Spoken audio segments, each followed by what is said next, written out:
Dámy a páni, prichádza Mika Häkkinen.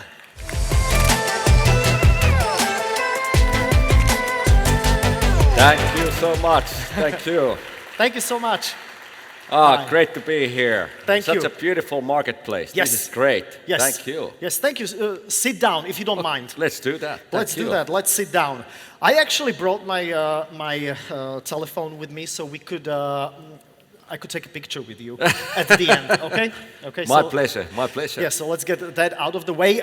Before we start, Mika, is it okay if I call you Mika? You call me Mika, please. Okay. Thank you so much. Saifa is my name. Very good. Hi. Nice to I know meet you are very famous over here. It's fantastic. Have you seen my wife?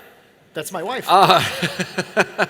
The other moderator of this event, that's my wife. That's what I understood. So this is what we have, family business, you know? Brilliant. Family Very business. good. Mika, before we start, I have 3 quick questions. Classical engines or electric cars? Oh, that's a good. Quick one. That's a very good start, you know. And I have to say, about 6 years ago, I was having a very interesting discussion with the companies which are making parts for the normal aspirated cars. And when you transfer the car to be electric, of course, let's say 50% of those cars don't need any more of those parts, so the businesses will suffer. So in terms of business, is it good for many companies? Of course it's not. It's a big problem. For the environment, I have to be careful what I say, of course. That's why I asked the question. I have to be careful what I say, but it's not always so straightforward. There's always negative, there's always positive. But we need to start somewhere. You know. We just cannot just to say no.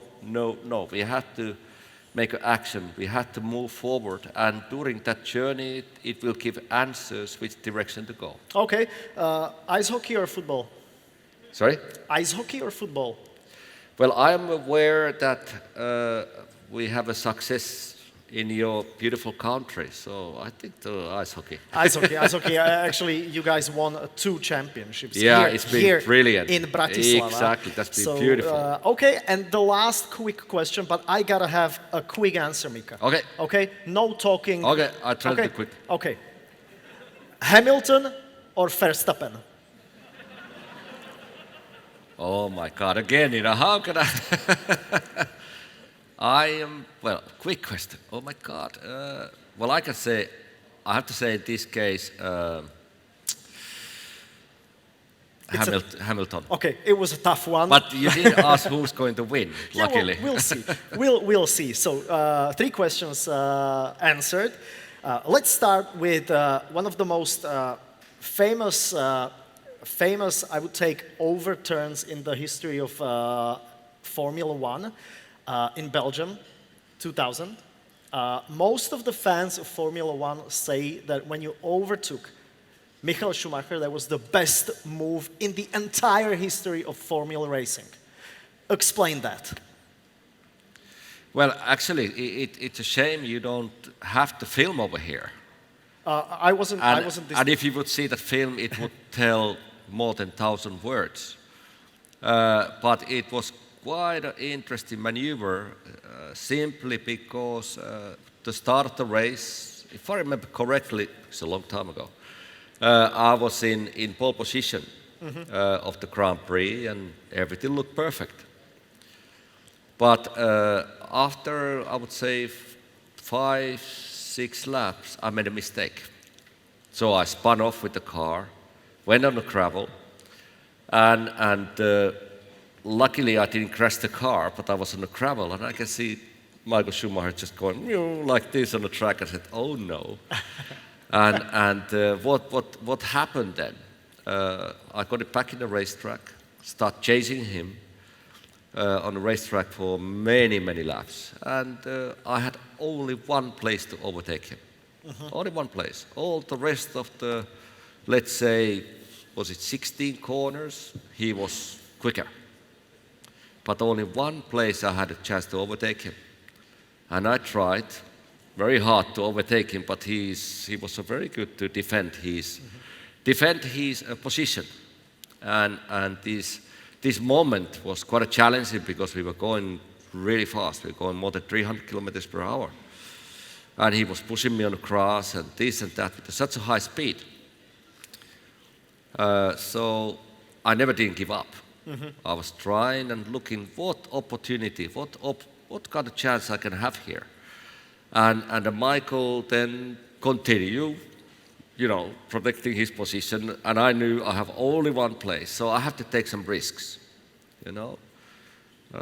and these risks were very calculated, very challenging because the corners, what I was driving, I had to put the car absolutely on the limit. Okay, maximum speed. Maximum speed. And what happened then, again, on a straight line, catching Michael, and I can see that, well, doesn't matter if I try to overtake him on the right or try to overtake him on the left, he will always block me. But from the distance, I did saw there was a back marker. And the back marker is the car which has some kind of technical problem or something, and it's going very, very slowly. And normally this back marker is using either left-hand side of the track or the right-hand side of the track, but this young gentleman was driving on the middle of the track. Very unusual. So I thought myself, this is my chance. This is my opportunity.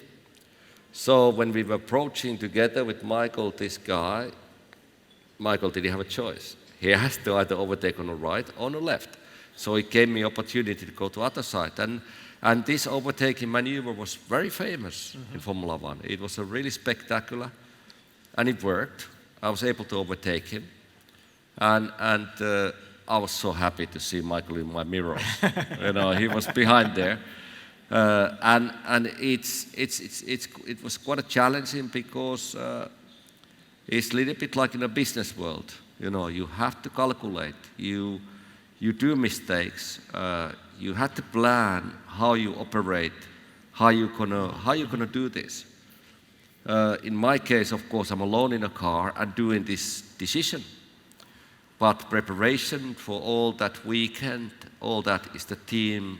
It's a teamwork. How we do this. Yeah, that's the question. I mean, I can imagine that this overturning moment is something that many people in banking, in business, it's like a metaphor. So the same thing happens in the business world. I just wonder, when you sit in the cockpit, if it's really at the time only your decision that you're gonna speed it up, or you have someone in your ear saying, Mika, now. Yeah, it's very good. It's always a teamwork. Okay. You do make decisions yourself, of course, on the racetrack, but what the team has the data. And this data is very important because it's constantly updating what's happening with your machine, what you're driving. It's updating constantly what's happening surroundings of the other teams and other cars. Even 20 years ago, right? So data was... It was always there. It was a little bit slower. Okay. It was a little bit slower 20 years ago. So now it's incredible. And this data also calculating different options. When to do the pit stops, when to do the tire stop, when to do the overtaking.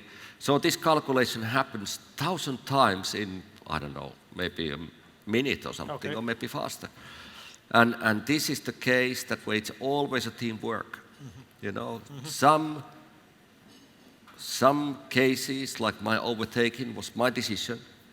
But every time when you do need to come to change the tires or make any kind of mechanical adjustment, it is a team decision.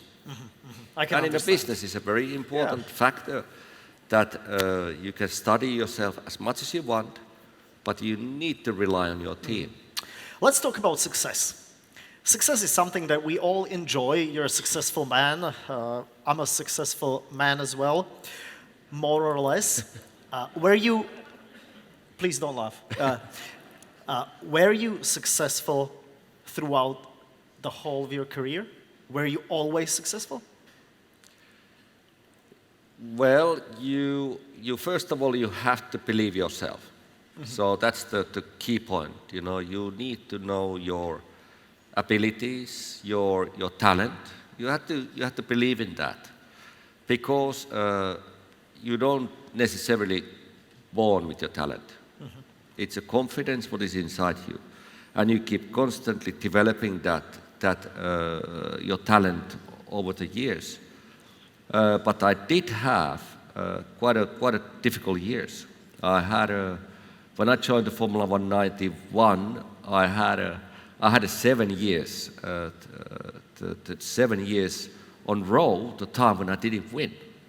So I was just losing.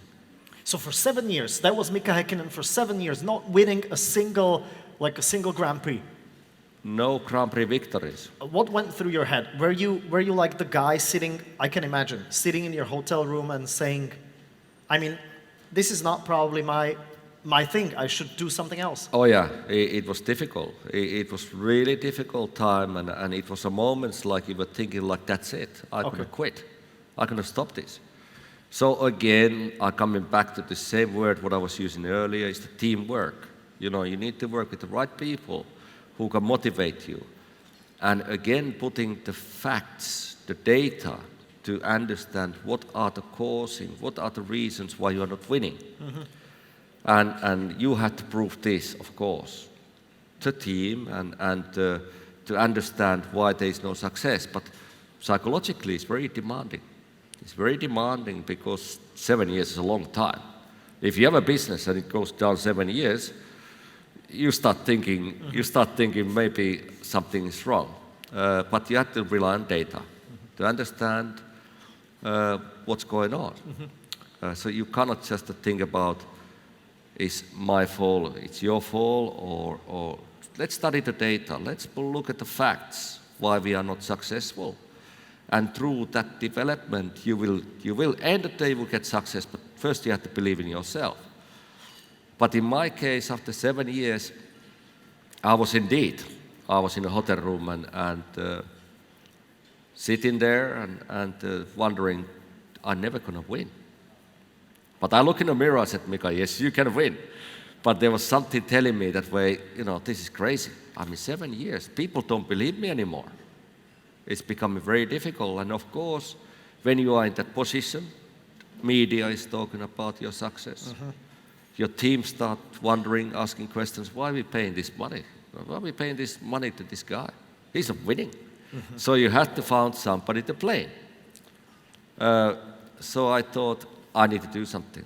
I have to be even better. So I called one of my friends and I asked, I said, do you know a doctor? Good doctor. Okay. And he said, yeah, actually I do know a good doctor. So can you send him over to see me, because I would like to talk to him. And then actually when I was in the hotel room, I was having a haircut, I was sitting there looking in the mirror how handsome I am. and doctor came in the room. He was a trauma surgeon,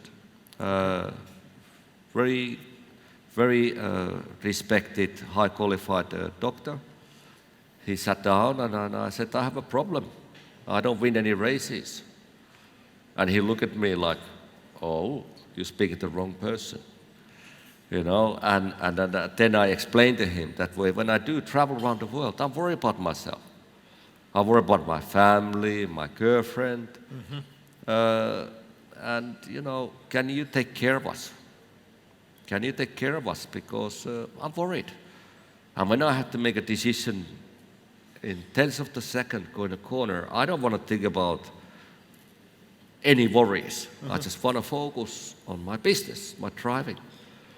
And he said, now I understand. Of course I will help you.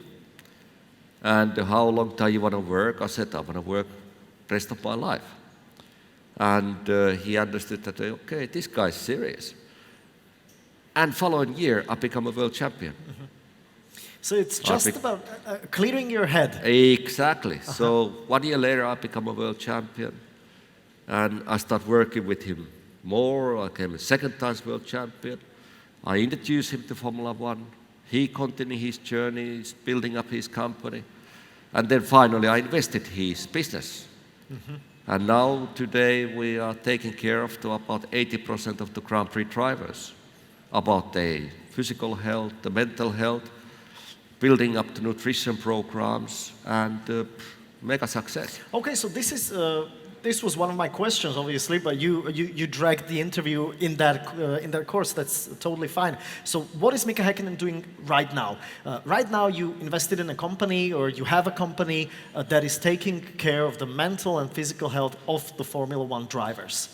It's one of my journeys. What I do, it's very exciting, very successful, and what is really interesting now, people are more and more getting interested about the health.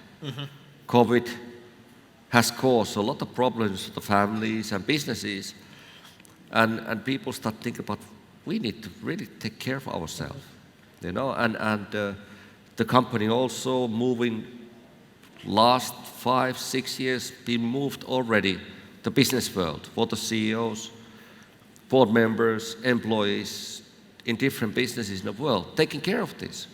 You know, it doesn't mean you have to be a fitness level of the marathon runner. You know, it's just the small steps what you can do every day to become more fitter and more healthier. So the company is doing great thing. Fascinating areas. What I always are interested when I started Formula One is the communication. Communication with the people, communication with the fans of Formula One. So I decided to create with a great team a social media business that way the people who are in this kind of environment, they can earn money. Not just to show the smiley face, no, to show educational programs that way people can learn something and same time they can make money. So things like that is fascinating today to invest, my opinion. Yeah. Do you consider yourself as a businessman, or was it hard to, I mean, not saying being only a Formula One driver, because it's not only a Formula One driver. I'm sometimes a Formula One driver here in our city. Do you, when the police stops you, do you get fined? They do ask my autograph. Okay, but you don't. But when you're speeding, or you're not speeding, you're like a dad driving through Monaco, 50 kilometers per hour, right? Well, I'm very fortunate. I have 5 children, and when they are in the car with me, so I have a big bus. So when they are car with me, they really tell me, "Daddy, go faster. You know, you have to drive faster." I said, "No. There's a speed limit. We have to follow this." So to be honest, if I wanna drive fast, I go to, because I live in Monaco, and a couple hours from there's a racetrack called Paul Ricard. So I go there. I go there. I take my McLaren sports car and drive there, and I have fun. And there I can explore my excitement of the driving, so I don't need to do it on the street. Okay, that's fine. So I think that's the right way to do it. Yeah, that's logical. So the transformation of Mika Häkkinen as a Formula One driver to a Mika Häkkinen as a businessman, was it like a conscious decision that I am going to be a businessman, or was it more like it evolved in a couple of years, the transformation of you as a person? Yeah, I don't really count myself to be a businessman. Okay. You know, I'm a racing driver end of the day.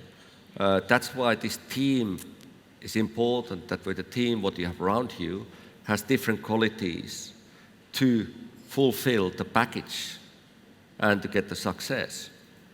It's better if you don't... Me to become a great racing driver took 25, 30 years. It's a long journey. So if I want to become a businessman, I don't want to start thinking about 25, 30 years becoming a good businessman. I'd rather to have a good team to helping me for my success what I'm doing. You were saying about the mental health of, or health in general of the drivers. Yeah. What do you think, has it changed in a way that you guys, when you were driving 20 years ago, I'm sorry to say that it was 20 years ago. It was long time ago. I'm sorry. So was it different? The pressure was maybe higher, lower, in comparison with right now with the state. You know, you didn't have social media, for example. Of course, media was covering all what was happening around Formula One, but now you have social media. So now I think the pressure is even more on the drivers than 20 years ago. Do you agree, or? I fully agree with you. Okay. Yeah, I fully agree with you. The pressure is always there. You have to win. And to able to win, you need to be a talented racing driver. You need to work very well with the team. You have to be very precise with the communication when you're talking about technical things. You travel around the world non-stop. You are constantly in front of the media. So all that elements are same. Now what's happening in Formula One, you are the boss. You are the boss of the media. And this becoming a very big challenge for the drivers. How to do that? You know, because when I was in racing, it was very much thought before what I'm going to say. What is the message? What I'm communicating with the fans? Today you can just press the button. You can write whatever you want, and millions of people know straight away. So who is thinking? And like I mentioned to you earlier, that way, if Mika Häkkinen is a businessman or is he a racing driver, what is it? So to focus something, you need to really take a very serious thinking, because every word has a meaning. And when people reading your messages, pictures, what you're sending, people are not necessarily criticizing, but they are thinking that way, who is this person? Why he's doing this? There is a reason. So the pressure to be invisible for the people is higher now than ever. So that's why I am part of the social media business, is that people think what they do, and people think that way they can give something which is, example, educational, because when you're a racing driver, you learn a lot about the life, about yourself, about working with the people. And this message for the fans are young and older, so these messages can be really, really, really important for success further in their life. I just want to go back to the hotel room when you were not winning and you were thinking about yourself. Was there any particular time that, for example, the owner of the team came up to you and told you that, Mika, we're paying you a lot of money. If you don't win the next time, you're out of here. Was there a time like that? Was there being on the verge of either you win or it's gone? It's very interesting, you know, what you're asking, because when you're deciding to take an individual in a business, there's a reason.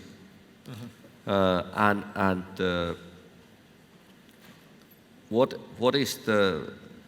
I experienced in racing world, I was a young guy. And when you are young, yes, you have a talent, but you have a lot of things to learn, become super good. So the guidance is a very important factor from the boss, from the company, for the employee. I call myself employee when I was racing. You know, the guidance, how to reach your peak in your knowledge, in your talent. You cannot leave them just to do your work and walk past. No, you have to guide them. You have to teach them, because the leader is experienced person.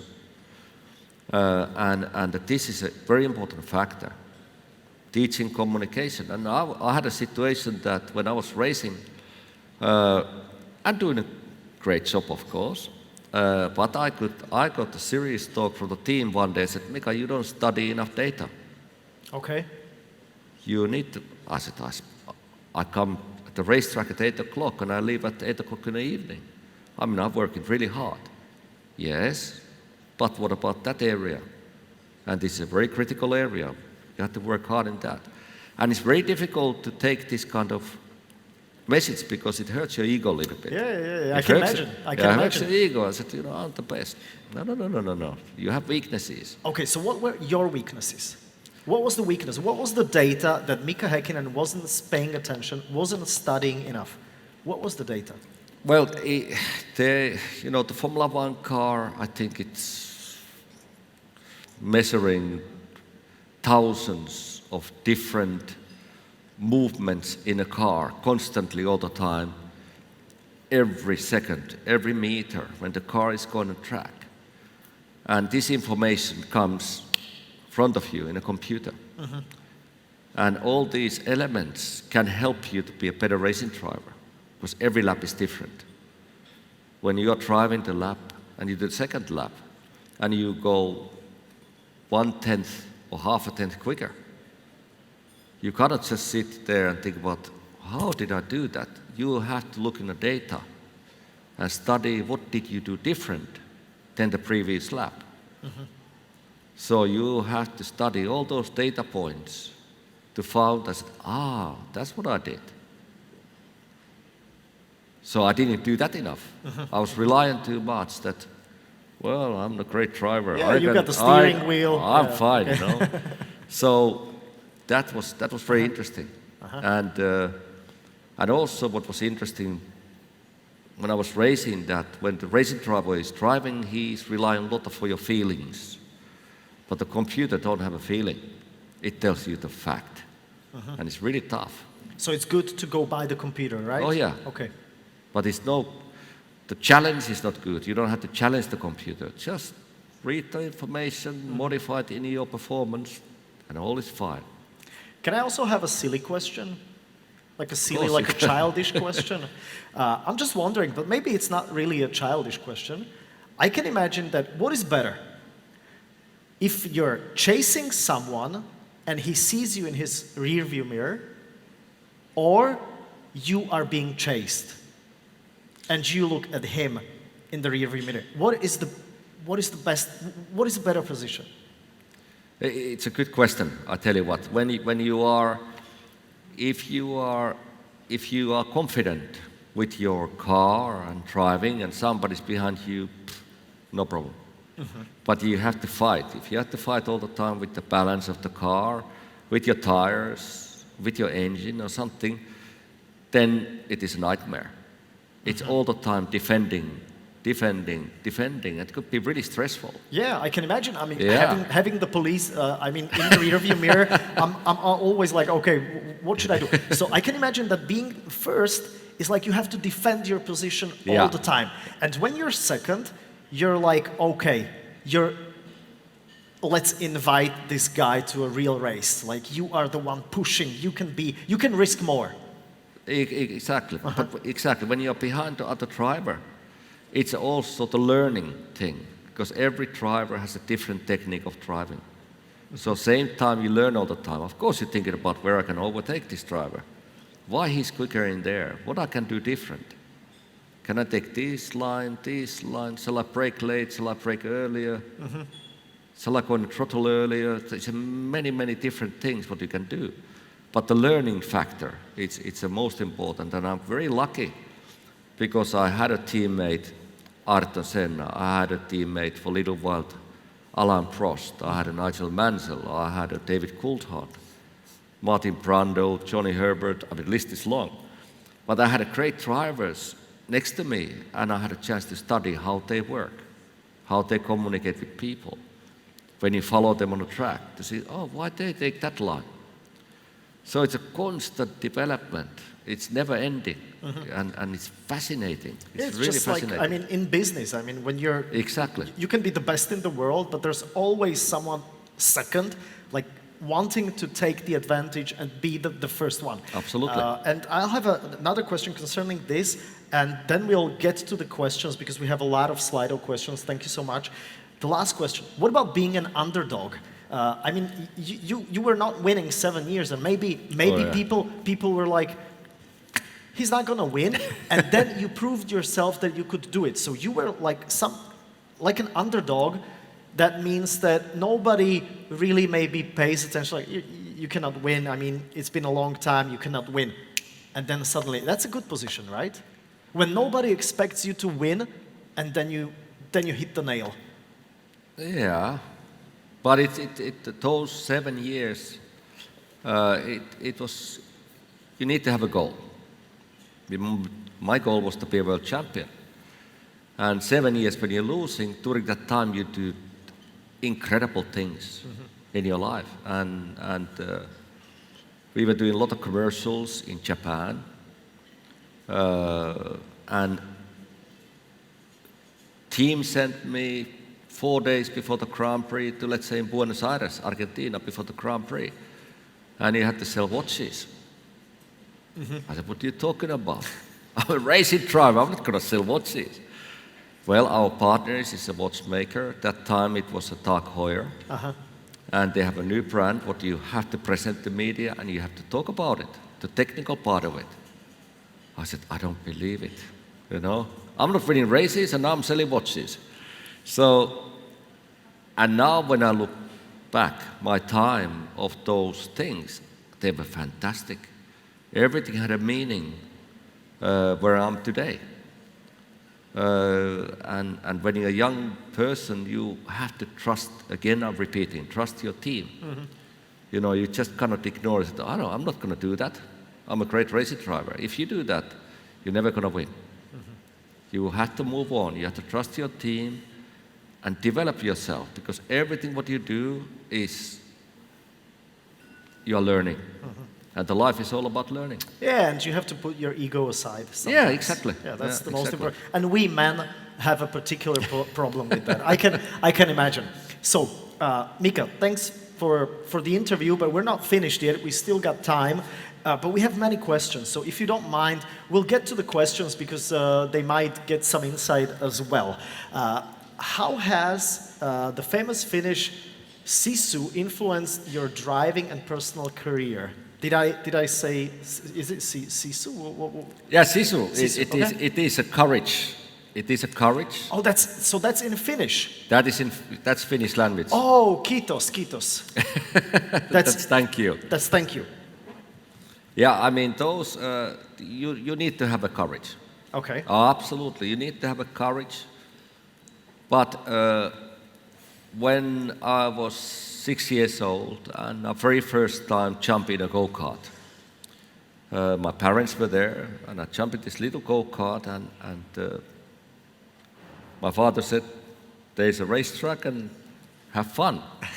I said, okay, and I'm excited, of course, sitting in this car and I go to the very first corner and automatically I crashed.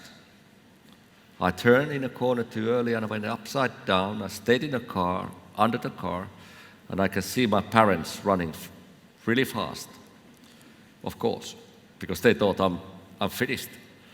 And they turned the car the way around, and I saw the face of my parents really, really worried.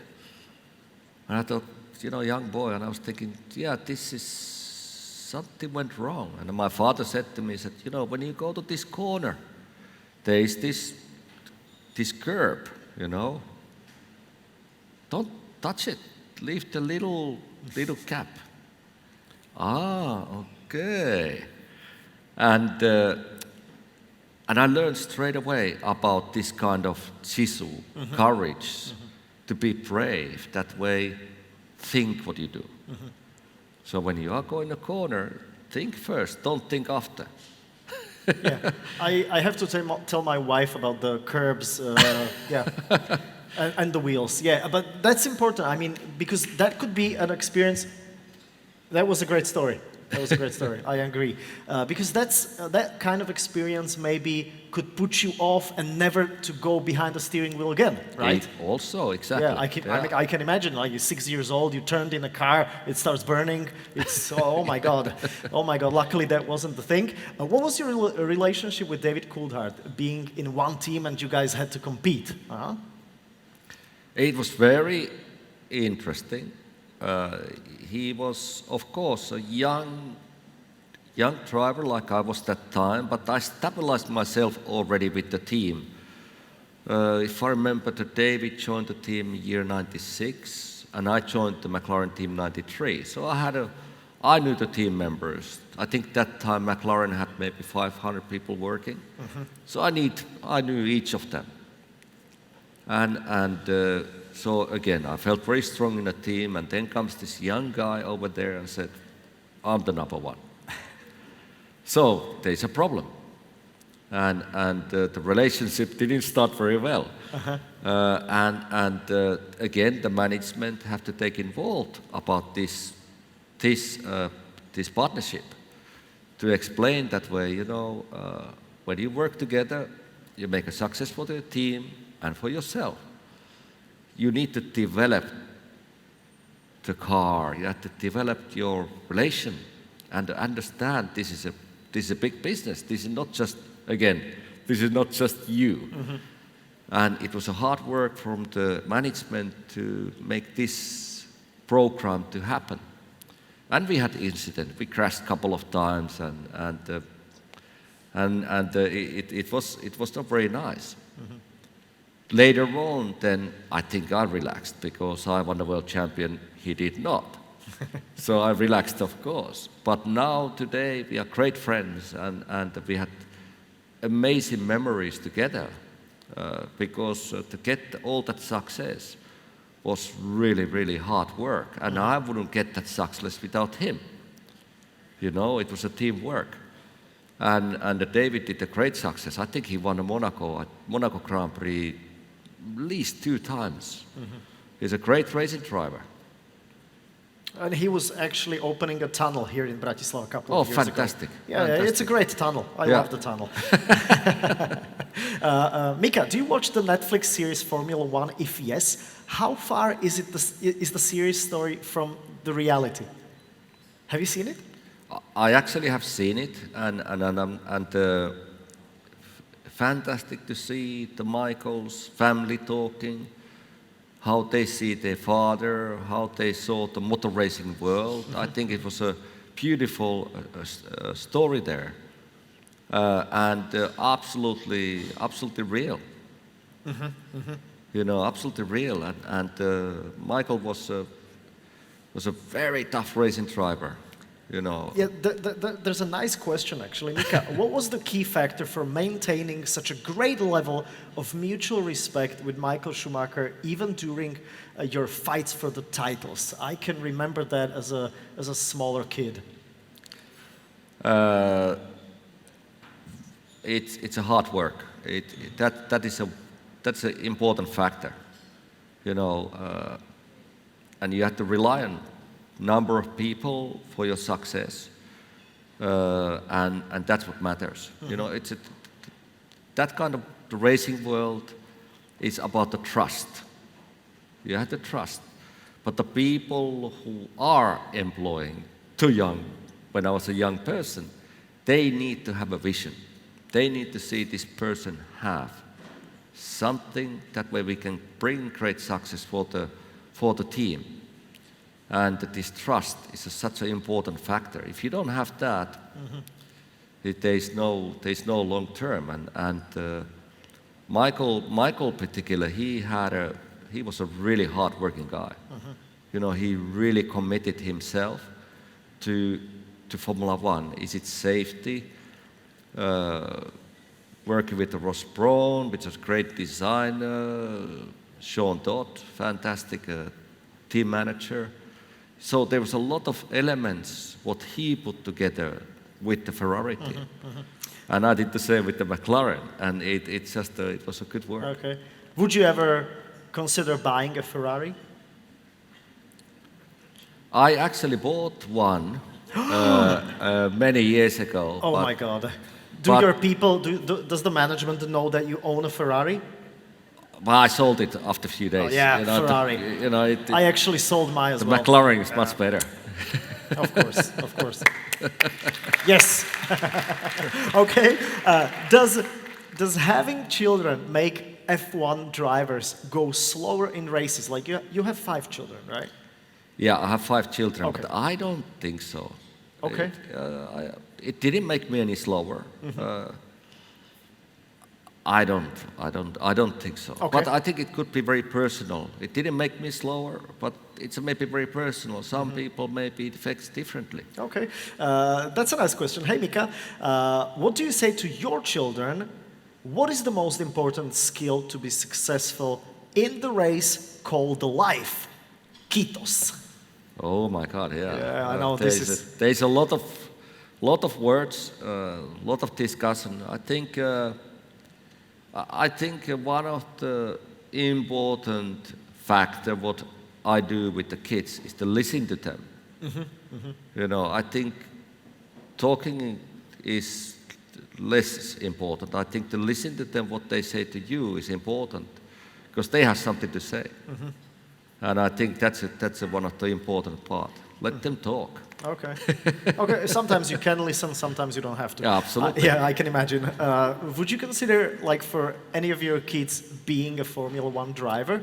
Is there anyone from your family like looking out for maybe driving, racing? Two of my girls are completely crazy about racing. Wow. 16 years old and 10 years old, and I don't know what to do. Okay, so It's really challenge. are you trying to like put them off and say No. Okay, you're inspiring I think them. it's okay. Okay. But once you go to that journey, it's a challenge. It's a big thing. The youngest boy, the 7 years old, he's absolutely crazy about the racing. And the 21 going to be soon 21 years old, he stopped about 6 years ago. He just told me that is too stressful. School racing is too much. You know, so It's got to be tough on the kids, like being the daughter and being the son of Mika Häkkinen. It's like everybody looks at you like, yeah, your dad was much better driver. Yeah. It's true. It's true, and they very easily think automatically they are good. Okay. So they have the gene. So it's not like that. You know, it's a hard work. Interesting question. You and Michael almost never crashed. Why do you think it is that Hamilton and Verstappen crash quite often? Is there less respect between the drivers now? Well, with the Michael, well, for me it was quite easy because he couldn't catch me. Of course. Well, he was 7 times world champion, so he was pretty good. Yeah, he was good. In my time when I was racing, the safety wasn't that high level. There was not the Hans system which holds your head when you crash. There was not this hollow system on the front if the car flies over you. We didn't have these things. So every time when I was out there and making a really risky overtaking, I was thinking like, oh, if something goes wrong, it can hurt. But now, of course, with these safety elements, the drivers can take a higher risk because they know that way they will walk out of it. Okay, so that's why they probably crash that often. That could be. Could be one of the Could be reasons. one of the reasons. Probably not the only reason, but could be one of the reasons. Interesting. Mika, what is your favorite Finnish metal band? Like a music band. Oh my goodness. Or what kind The of heavy music? one. Well, I mean, you're from Finland, so there's a lot of heavy metal going on.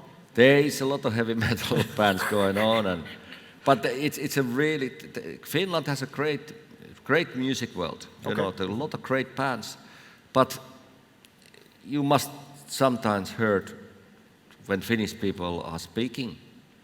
So it's not very musical language. Okay.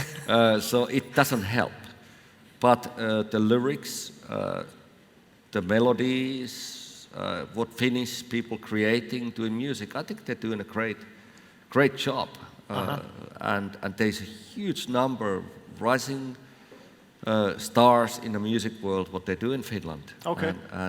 But the name in particular one, it's quite a difficult one. You know, I lived in Monaco now 30 years. Okay. So it's quite a long time. So maybe like a French Riviera music, more or less. I can imagine. This is an interesting question. It just went away. It was about the esports. Like people, I remember watching Eurosport, and there were these guys sitting behind computers and driving Formula One, and to be honest, I was sitting and I was watching, and I couldn't tell if it was real or if it was a computer. I just turned it on, and I saw the F1 monopost. So, what do you think about esports in general? Is there a business? Is there a great business behind it? Definitely. Definitely, no question about it. I think it's brilliant. And if you love racing, it gives an opportunity to anybody to do that. So I think that's why it's a good sport. And I have seen how all this development goes in virtual reality and all that. It's going completely incredible way. So it's more and more real. Yeah. So I think it's fantastic. I think it's really good, and you can do it. You can stay in your home. You can do this kind of driving, and financially, I think the families, if the children are excited about the sport, families can afford this. And then when you crash, you don't have to necessarily die. That's true, also. Yeah. That's true. Actually, how much does a Formula One car cost? I think that the problem is it's not about the money. It's this kind of Formula One car is tailor-made. Okay. It's a tailor-made for the driver. So every time when you move the steering for 1 millimeter, every component which is in a car is designed for you. So it's a luxury. It's incredible. So I don't think there's a price. Oh, okay. It's difficult to say. Every I part always is imagine. handmade. I always imagine like when you guys crashed and you, literally destroyed the car. It was like, how much does this cost? It must be hundreds. Yeah, but I don't. You don't we pay. never think about it. Yeah, We never think about it. And the team never didn't count and said, Mika, you know how much this cost? There was never discussion. So there was no one saying like, Mika, come on, again, we have to change this. It's the teams are creating budget, which are covered of this kind of incident. And this is important to create a budget, that way you know exactly there's going to be accidents, there's going to be setbacks, Okay. And all this, it's part of the package. Okay, cool. We have the last question, and I would like to invite. We have a Formula One. We have actually your helmet. The crash helmet. Yes, the crash helmet, and we would like to give it to someone from the audience right here. So, dievčatá, chlapci, ak ste tam vzadu, tak pokojne s tým losovaním aj s tou príľbou môžete prísť. Super. Tak to máme genderovo vyrovnané, to je ono, to sa mi veľmi páči, že neprišla len hosteska, ale aj pán hostes. Oh, look at that. Look at that, wow. Okay, thank you. Ja to podpíšem, jasné, nie je problém. You're going to sign it. Of course you're going to sign it. I thought it was for me. Okay, no. So tell me something about this. I mean, obviously this is something that could be on a shelf of a Formula One really big fan. Is this more or less the one that you had on your head? Yeah, it is. It is, and the colors, of course, they are the colors what I many years decided to have, and I was thinking it's blue, white, because our national flag in Finland is blue and white, so Okay. it made a sense. And I was thinking also that when the fans see me driving a car, Formula One car, I want it to be very simple. Because the car is so quick. If it's very complicated designs, people don't see nothing. So it's better to keep it simple. Yeah, keep it simple. So I've seen your signature. It is not simple at all.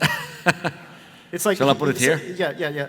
He was like signing a piece of paper, and it took him like 2 minutes.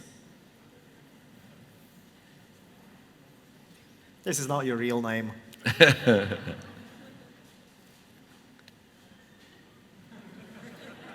Okay, he's writing the year. Okay, that's fine.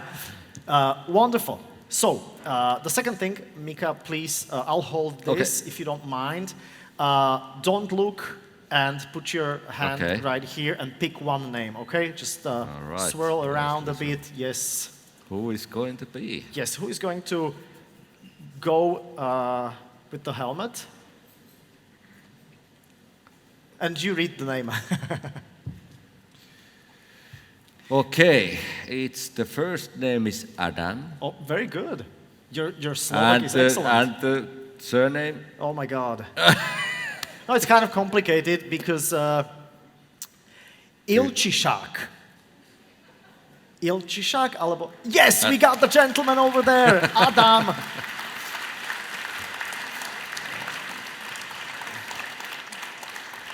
Adam, prídi sem k nám na pódium. Toto je naozaj živý Mika Häkkinen. I just told him that it is really you. And this is something that... Congratulations, well done. Congratulations, tak toto je tvoja príľba. Paradička. Dúfam, že nie si ozvučený, čo trošku škoda, ale keď nahlas povieš, ako veľmi si nadšený a tešíš sa.